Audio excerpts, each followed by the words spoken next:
Switch lines on the fly against Tomac.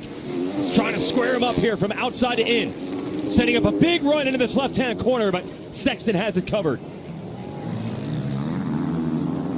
Great rematch. They put on a heck of a show at our last race in Minnesota, and it's on again today in Washington. Feet off the pegs there. Eli's just letting that YZ450 eat. And another interesting thing you'll hear these riders say, I know you ride a Yamaha, it has a distinct sound. So I'm sure at this point he's gotten a glimpse, but you can hear when it's Tomac behind you. Oh, he knows for sure. Yeah, the Yamaha does have a distinct sound with the airbox being up. It's being patient. Oh no, Sexton almost comes to a stop in that corner. I thought he stalled it for a second. Too. But he had the inside. There was nothing Tomac could do. So he's able to hold him off. And we've seen this so many times in this sport. Started the year with 4 winners in 4 rounds, but these two elevating to match each other. They marched away from everybody else. There was no one back there. Yeah, no, these two are on another level right now, and it's just such a bummer to watch. Dunge was right in the middle of this, and you know, that could have been his chance to really see these top guys, the speed that they're running, and open up his eyes a little bit for that. Yep, and if he had done that, could have opened up a gap on everybody else as well. So really tough for Ryan Dungey. So check this out. We mentioned as Tomac looking for lines here. And there it is, Tomac to the inside.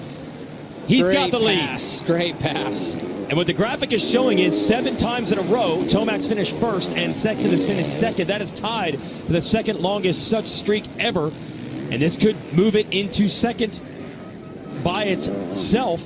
And the longest streak such, 12 moto wins and 12 seconds for Ricky Carmichael over Kevin Windham back in 2005. The difference this year, Sexton has been close a lot, and the points are close. But right now, Tomac moving away. Oh, and it looks like Jason Thomas has caught up with Ryan Dungey, JT.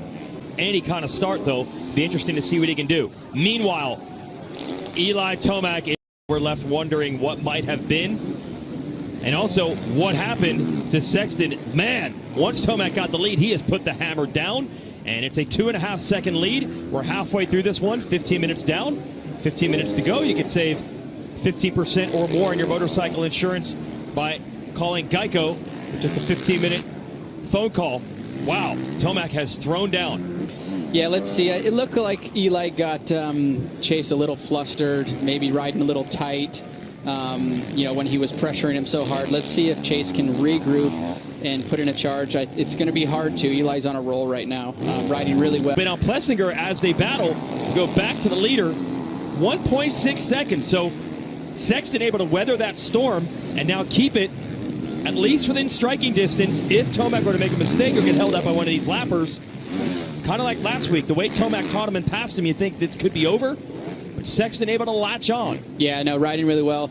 Just a lap or two ago, it was at 2 seconds. He was able to close in half a second. Okay. And as we see, like you said, we have lappers coming into play here already. So if Eli can't make clean laps and clean passes through these lappers, Chase is going to have a real opportunity. I think he's closed up even a little more if he can, yes, got around that traffic. That was well timed. Sexton got a little lucky there.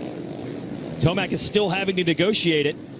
And what makes it even tougher, you see a pack of lappers together. I mean, they are battling each other, so they don't always want to just slow down.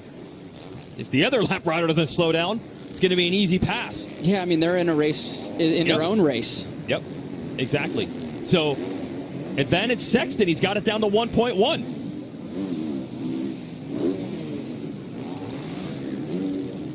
All right, tricky section through here. And by the way, the sun is now out. Let's talk about those shadows. You said that could be a thing, and I think we're there now. Yeah, we can kind of see you go from the dark to the very, very bright. So, you know, your eyes don't adjust. Obviously, he's got Jason beating down his door, so he's going to have to make a move. Sexton, he's got it under a second now on Tomac. Last time around, a 2:15.3 and a 2:16.1 for Tomac. So Sexton has figured something out. Yeah, but it's one thing to catch him. It's another thing to pass him. So Chase is going to have to really close up this gap a little bit and then figure out where he's going to be able to make the pass. I don't need a lot of fingers and toes to count the amount of times we've seen someone pass Eli Tomac late in a moto.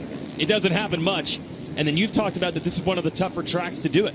Yeah, it is. It is. Being that, like I said before, one line, there's pretty much one fast way around the track.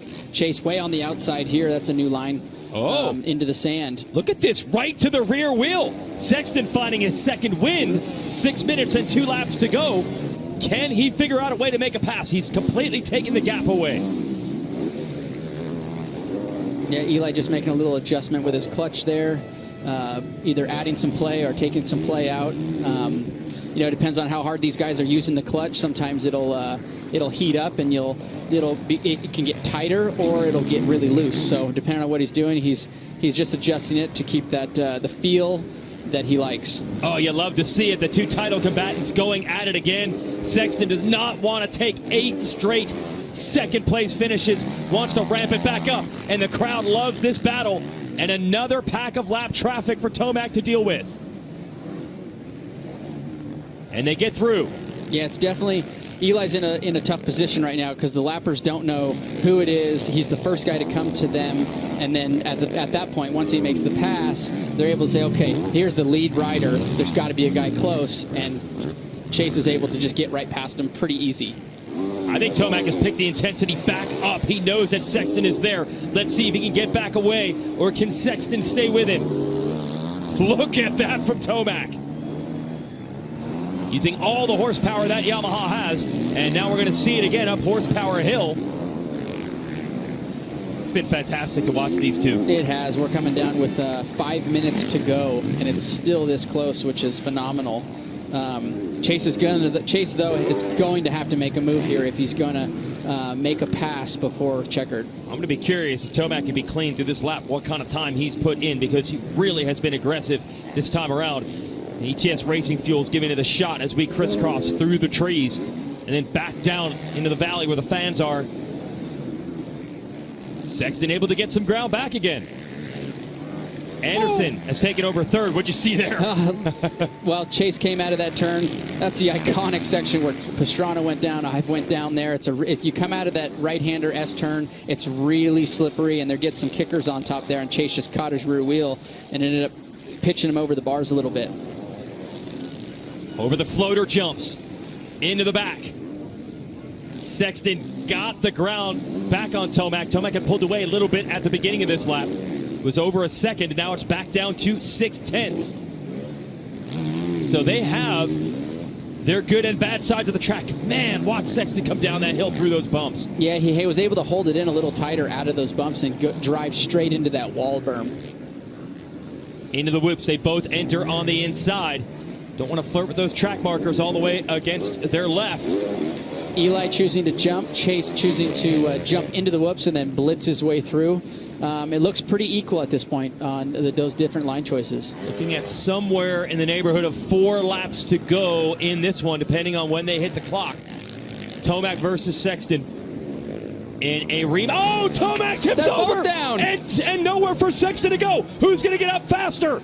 Is it that? No, Tomac fumbles. Sexton cannot get the bike to fire. Wow. I cannot believe it.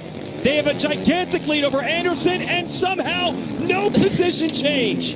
Still the same, 1-2. I have never seen that scenario. Tomac actually fell twice, but Sexton couldn't get the bike to start.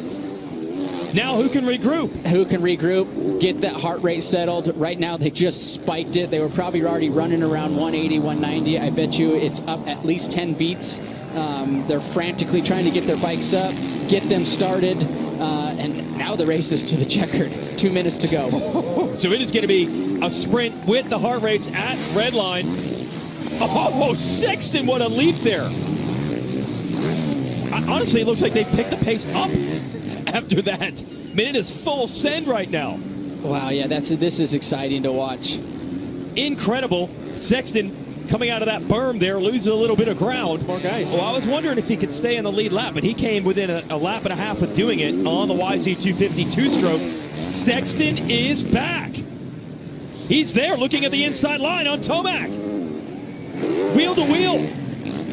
Where did he get that time? Make that up. I don't know. It was almost 2 seconds down. So he's got another shot at it. Completely different lines coming over the top there. worked out a little bit better for Chase, I believe. All right, here it is. The 29-year-old out of Colorado, the 23-year-old out of Illinois. Wheel to wheel again. That section right there, they need to. That thing is getting chewed up, and like I said, that's the part where I was talking about. It's like a sheet of ice, but it's also really square edge. So the bikes are getting really upset coming off of that. Yeah. So it appears that it's just slippery dirt, but the bike's bouncing around when you come out of that corner. Yeah, you can't get any traction, so the rear tire is spinning, and then it's on all those square edge. So when you leave there, it's a very vague feeling when you come off there, because you don't know if the bike's going to kick forward, kick to the side, right or left. It's kind of whatever cards you get thrown at you right there. And you just have to adapt and overcome, and that's what Tomac is trying to do. Sexton, one last push. White flag about to come out here. Moto 1 of the 450 class at Washougal. Pulling a lead away from Eli Tomac on the last lap is something you almost never see. Chase Sexton is going to try to do it.